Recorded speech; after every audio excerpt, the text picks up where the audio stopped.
રોકાણ સંબંધિત નિર્ણયો, ડિવિડન્ડ સંબંધિત નિર્ણયો અને ધિરાણ સંબંધિત નિર્ણયો, આવા ત્રણ મુદ્દા છે.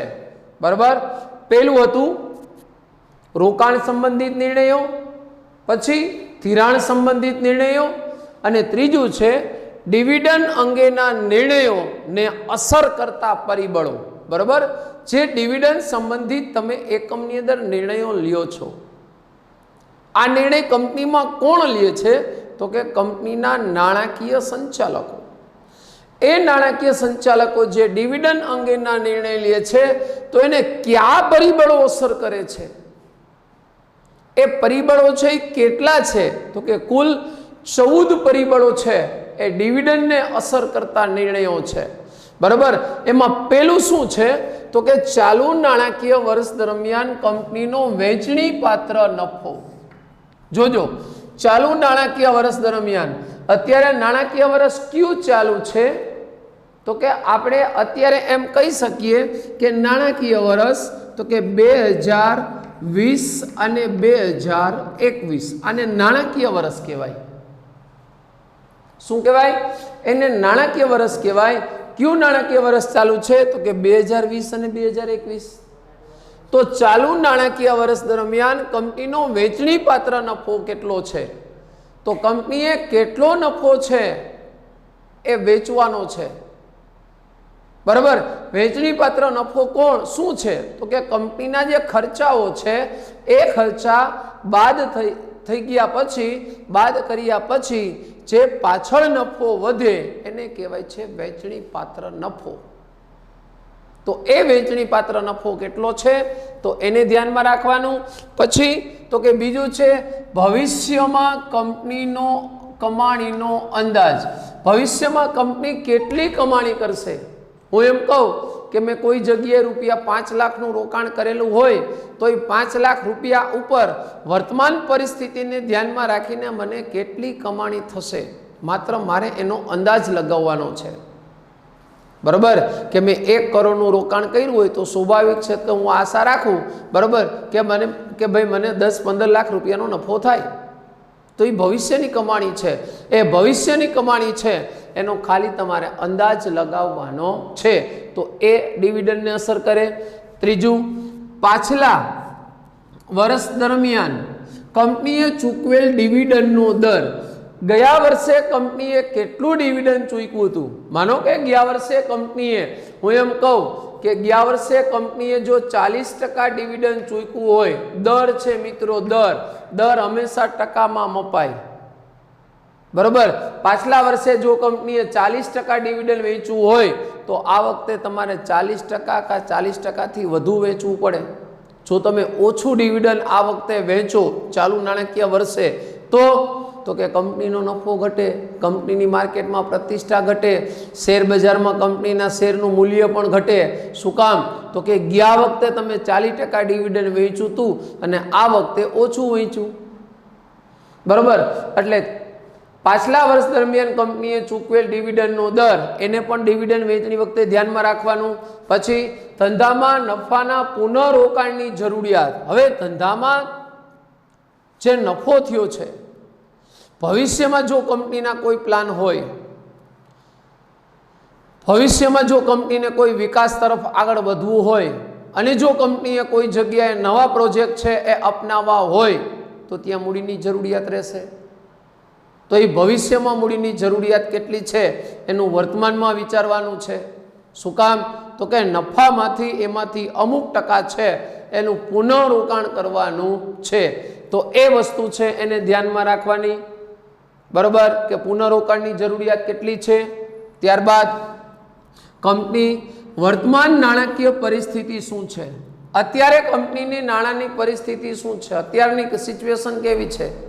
અત્યારની કન્ડિશન કેવી છે? અત્યારે કંપની કયા સ્ટેજ ઉપર છે? અત્યારે કંપનીમાં પૂરતા પ્રમાણમાં નાણાં છે કે નથી? કાચા માલની સ્થિતિ કેવી છે? બરોબર. કંપની પાસે નાણાં સ્ટોકમાં કેટલા છે? તો વર્તમાનની અંદર કંપનીની નાણાકીય પરિસ્થિતિ કેવી છે, ફાઇનાન્શિયલ કન્ડિશન છે કેવી છે, તો એને પણ અસર કરે છે. તો એનો પણ નિર્ણય છે નાણાકીય સંચાલકો લે છે, તો એ પણ ડિવિડન્ડને અસર કરે છે. કંપની પાસે અનામતનું પ્રમાણ કેટલું છે? હવે કંપની પાસે અનામત એટલે રાખી મૂકેલી મૂડી, તો એ પ્રમાણ છે એ કંપની પાસે કેટલું છે? બરોબર. કંપની ઓચિંતાની નાણાંની જરૂરિયાત પડે ત્યારે અનામત એટલી છે કે જેમાંથી કંપનીનો ઉપયોગ કરી શકે, તો એ અનામતનું પ્રમાણ છે એને પણ મિત્રો ધ્યાનમાં લેવામાં આવે છે, એને પણ ધ્યાનમાં રાખવામાં આવે છે. 7મો મુદ્દો, ભવિષ્યમાં નફાકારક રોકાણનું આયોજન. બરોબર. ભવિષ્યમાં નફાકારક રોકાણ, કંપનીએ જે જગ્યાએ ભવિષ્યમાં રોકાણ કરવાનું છે તો એની અંદર તલસ્પર્શી જ્ઞાન હોવું જોઈએ, કારણ કે જે જગ્યાએ તમે રોકાણ કરવાના છો, જે મિલકતની અંદર તમે રોકાણ કરવાના છો, જે અન્ય કંપનીના શેરમાં જો તમે રોકાણ કરવાના હોય કે કોઈ ઇન્સ્યોરન્સ કંપનીમાં રોકાણ કરવાના હોય તો ત્યાંથી તમને નફો કેટલો થશે એનું પણ તમારે રોકાણનું આયોજન છે એ ડિવિડન્ડ સાથે સંકળાયેલો એક પરિબળ છે. ત્યારબાદ 8મો મુદ્દો મિત્રો, કંપનીના સંચાલકોનું વલણ. બરોબર. આનું કંપનીના સંચાલકો છે એનું વલણ કેવું છે? ઘણીવાર એવું બને કે જો કંપનીના સંચાલકો છે એને પાછું હોદ્દા પર આવવું હોય તો એ ડિવિડન્ડનો દર વધારશે, અને જે કંપનીના સંચાલકો ડિવિડન્ડનો દર વધારે છે એ કંપનીના સંચાલક મંડળ છે, બરોબર, શેર હોલ્ડરો એના પ્રતિનિધિ છે એને ચૂંટશે. તો એનું વલણ કેવા પ્રકારનું છે?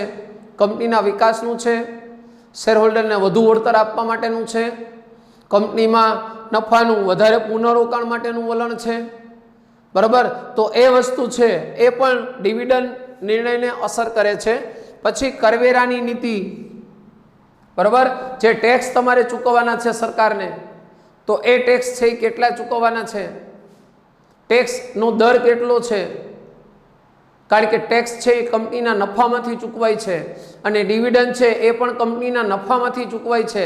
તો એ કરવેરાની નીતિ છે, કરવેરાની પોલિસી છે એ કેવી છે, તો એ પણ ડિવિડન્ડને અસર કરે છે, કારણ કે જો કરવેરા વધારે ભરો તો ડિવિડન્ડનું પ્રમાણ ઘટી જાય. બરાબર. તો એ કરવેરાની નીતિ છે એ પણ ડિવિડન્ડને અસર કરે છે. પછી ધારાકીય નિયંત્રણો. કાયદાકીય નિયંત્રણો કેવા છે, ડિવિડન્ડ ચૂકવણી માટેના નિયંત્રણો કેવા છે, ધંધામાં પુનઃરોકાણ માટેના નીતિ નિયમો કેવા છે, અન્ય જગ્યાએ રોકાણ કરવું છે તો ત્યાં માટેના નીતિ નિયમો કેવા છે. તો આવા જે ધારાકીય નિયંત્રણો છે એ પણ ડિવિડન્ડને અસર કરે છે. જો કંપની વધારેમાં વધારે ડિવિડન્ડ વેચી નાખે, બરાબર, તો કંપનીની અંદર મૂડીની જરૂરિયાત ઘટે, તો એ ધારાકીય નિયંત્રણો છે એને પણ ધ્યાનમાં રાખવાના. પછી કંપનીના શેર હોલ્ડરની અપેક્ષા. હવે ખાસ યાદ રાખજો, કંપનીના શેર હોલ્ડરો છે એની અપેક્ષા શું હોય? હું કંપનીનો શેર હોલ્ડર હોય તો મારી અપેક્ષા શું હોય કે કંપની મને વધારેમાં વધારે વળતર આપે. આ એક જ અપેક્ષા છે બધા શેર હોલ્ડરોની હોય. હું બેંકમાં નાણાં મૂકું તો બેંકની અંદર પણ મારી એક જ અપેક્ષા હોય, શું? તો કે બેંક મને વધારેમાં વધારે વ્યાજ આપે. તો એમ કંપનીના જે ખરા માલિકો છે, કંપનીના શેર હોલ્ડરો, તો એ શેર હોલ્ડરો છે એની અપેક્ષા શું છે? તો કે વધારેમાં વધારે વળતર મેળવવાની. બરાબર. તો એને પણ કંપનીના સંચાલકો છે એને ધ્યાનમાં રાખવામાં આવે છે. ત્યારબાદ મૂડી બજારની પરિસ્થિતિ. મૂડી બજાર એટલે શેર બજાર. તો શેર બજારની પરિસ્થિતિ શું છે? અન્ય કંપની છે એને પોતાના શેર હોલ્ડરો છે એને ડિવિડન્ડ કેટલું વહેંચવું, આપણી કંપનીના શેર હોલ્ડરો છે આપણે આપણી કંપનીના શેર હોલ્ડરને ડિવિડન્ડ કેટલું વેચવાના છીએ, કારણ કે અન્ય કંપની કરતાં જો તમે ઓછું ડિવિડન્ડ વેચેલું હશે, ઓછું વળતર તમે આપશો, તો સ્વાભાવિક છે કે શેર હોલ્ડરો છે એ પોતાની મૂડી પરત ખેંચશે અને કંપનીમાં મૂડીની અછત સર્જાશે. બરાબર. તો એ મૂડી બજારની પરિસ્થિતિ છે એને પણ ધ્યાનમાં લેવી જોઈએ. પછી કંપનીનો વિકાસ દર. વિકાસ દર છે એ પણ હંમેશા ટકામાં હોય મિત્રો, ખાસ યાદ રાખવું. બરાબર. કે અત્યારના સમયમાં કંપનીનો વિકાસ દર કેવો છે, કંપનીનો કેટલા ટકા વિકાસ થયો, ભવિષ્યમાં અને ભૂતકાળમાં અને વર્તમાનમાં કંપની ક્યાં છે, ભૂતકાળમાં કંપની ક્યાં હતી, વર્તમાનમાં કંપની ક્યાં છે અને ભવિષ્યમાં કંપની ક્યાં હશે, એને વિકાસ દર કહેવાય. બરોબર કે આજે મારી પાસે એક નાનું એકમ છે, ભવિષ્યમાં મારે બીજું એક એકમ થાય તો મારો વિકાસ દર છે ઝડપી ઊંચો આવ્યો, તો એ કંપનીનો વિકાસ દર છે એ કેટલા ટકા છે એને પણ ધ્યાનમાં રાખવાનું. અને છેલ્લો મુદ્દો મિત્રો, કંપનીની તરલતાની પરિસ્થિતિ. તરલતા એટલે હાથ પર રોકડ. બરાબર કે કંપની હાથ પર રોકડ કેટલી રાખવા માંગે છે, જેને કાર્યશીલ મૂડી કહેવાય. તરલતા એટલે આવક જાવક, રોકડ પ્રવાહ કેવો છે, બરાબર, રોકડ પ્રવાહમાં કેટલી મૂડીની જરૂરિયાત છે. તો આ બધા નિર્ણયો છે એ મિત્રો ડિવિડન્ડ અંગેના નિર્ણયને અસર કરતા પરિબળો છે. અને ખાસ યાદ રાખજો કે જો આ મુદ્દો તમને એક્ઝામની અંદર 3 માર્ક્સની અંદર પૂછાય કે ભાઈ ડિવિડન્ડ અંગેના નિર્ણયને અસર કરતા પરિબળો જણાવો, તો ફરજિયાત મિત્રો તમારે 9 મુદ્દા દર્શાવવા પડે. કેટલા? 9 મુદ્દા, 3 માર્ક. 3 મુદ્દા લખો એટલે તમને 1 માર્ક છે એ બોર્ડ આપે છે. ખાસ યાદ રાખજો, જ્યારે પણ તમે આ ડિવિડન્ડ સંબંધિત નિર્ણય છે એનો વિડીયો લેક્ચર તમે જ્યારે જોતા હોય ત્યારે તમારે આની જે પીડીએફ તમે લખેલી છે એ પીડીએફ છે એ તમારા નજર સમક્ષ રાખવાની છે અને પછી જ તમારે આ વિડીયો લેક્ચર છે એ જોવાનો છે. તો મિત્રો આજે આપણે આનો ચેપ્ટર નંબર 8 નાણાકીય સંચાલન છે એનો પાર્ટ 6 છે એ પૂર્ણ કરીએ છીએ. હવે પછીના નેક્સ્ટ લેક્ચરની અંદર આપણે પાર્ટ નંબર 7 તરફ આગળ વધશું.